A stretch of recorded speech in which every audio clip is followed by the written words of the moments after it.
The Kybalion, by 3 initiates. The lips of wisdom are closed except to the ears of understanding. Known by the ancient Egyptians as the Great Great and Master of Masters.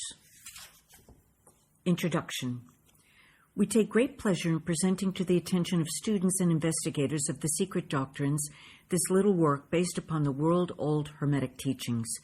There has been so little written upon this subject, notwithstanding the countless references to the teachings in the many works upon occultism, that the many earnest searchers after the arcane truths will doubtless welcome the appearance of this present volume.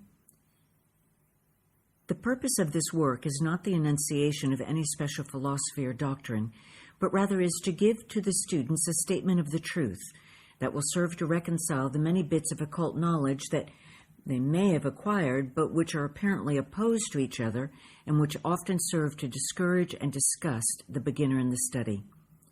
Our intent is not to erect a new temple of knowledge, but rather to place in the hands of the student a master key with which he or she may open the many inner doors of the temple of mystery through the main portals he has already entered. There is no portion of the occult teachings possessed by the world which have been so closely guarded as the fragments of the Hermetic teachings, which have come down to us over the tens of centuries, which have elapsed since the lifetime of its great founder, Hermes Trismigestus, the scribe of the gods, who dealt in old Egypt in the days when the present race of men was in its infancy, contemporary with Abraham, and, if the legends be true, an instructor of that venerable sage. Hermes was and is the great central sun of occultism, whose rays have served to illumine the countless teachings which have been promulgated since his time. All the fundamental and basic teachings embedded in the esoteric teachings of every race may be traced back to Hermes. Even the most ancient teachings of India undoubtedly have their roots in the original Hermetic teachings. From the land of Ganges, many advanced occultists wandered to the land of Egypt and sat at the feet of the Master. From him they obtained the Master Key, which explained and reconciled their divergent views, and thus the secret doctrine was firmly established. From other lands also came the learned ones, all of whom regarded Hermes as the Master of Masters, and his influence was so great that in spite of the many wanderings from the path on the part of the centuries of teachers in these different lands, there may still be found a certain basic resemblance and correspondence which underlies the many and often quite divergent theories entertained and taught by the occultists of these different lands today. The student of comparative religions will be able to perceive the influence of the Hermetic teachings in every religion worthy of the name, now known to man, whether it be a dead religion or one in full vigor in our own times. There is always certain correspondence in spite of the contradictory features, and the Hermetic teachings act as the great reconciler. The life work of Hermes seems to have been in the direction of planting the great seed truth, which has grown and blossomed in so many strange forms, rather than to establish a school of philosophy which would dominate the world's thought. But, nevertheless, the original truths taught by him have been kept intact in their original purity by a few men each age who, refusing great numbers of half-developed students and followers, followed the Hermetic custom and reserved their truth for the few who were ready to comprehend and master it. From lip to ear, the truth has been handed down among the few.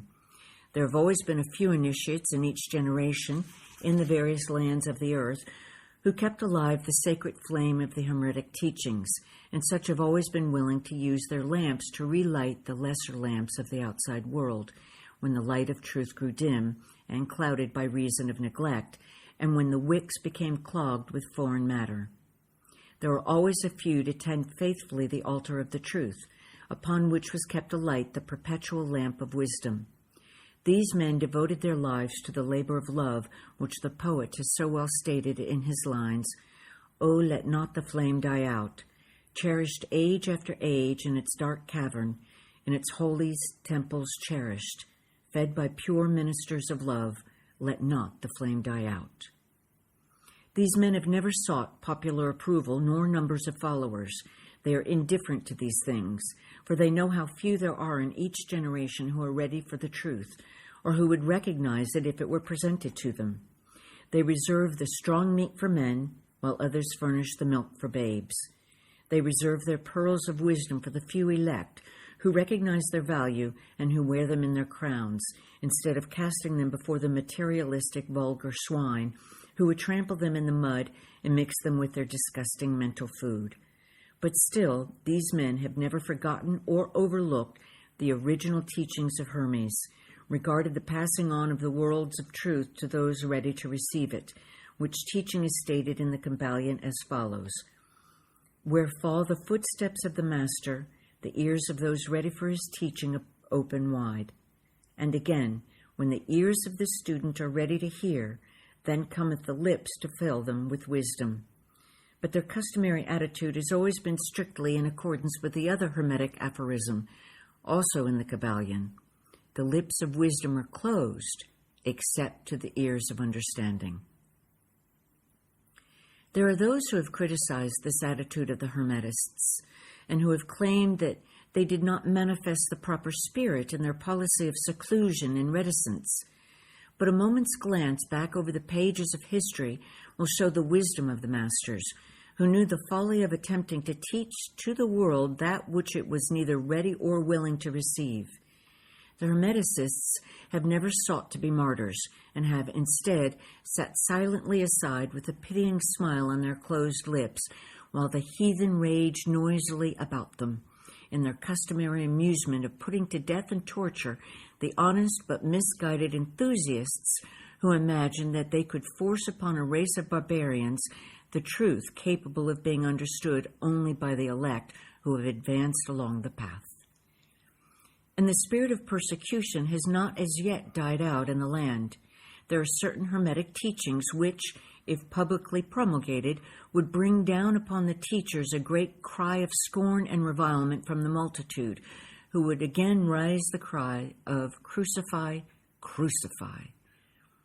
In this little work, we have endeavored to give you an idea of the fundamental teachings of the Kybalion, striving to give you the working principles, leaving you to apply them yourselves, rather than attempting to work out the teaching in detail. If you are a true student, you will be able to work out and apply these principles. If not, then you must develop yourself into one, for otherwise the Hermetic teachings will be as words, words, words to you.